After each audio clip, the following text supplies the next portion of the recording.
70 ते 80 वर्षापूर्वीचा ब्रिटनचा काळ, टिपिकल हिप्पी संस्कृतीमध्ये एका लहान मुलाचा जन्म होतो. लहानपणापासून सगळ्याच गोष्टींचा त्याग करण्याची त्याला सवय आहे. आणि आवड काय आहे? तर आवड आहे कुठल्या तरी माळ रानावर जाऊन ध्यानात बसायचं. असंच एकदा ध्यानात बसला असताना त्याच्या कानात आवाज येतो, तू भारतात ये, मी तुझी वाट बघतोय. आता तो नक्की आवाज कोणाचा आहे? तो आवाज मला का ऐकू येतो? ह्याची सतत भुणभुण त्या मुलाला अगदी लहान वयापासून असते.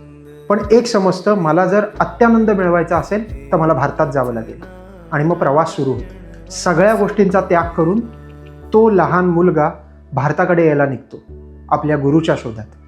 आणि भारतात आल्यानंतर तो एक खूप मोठ्या धार्मिक संस्थेचा उत्तराधिकारी बनतो.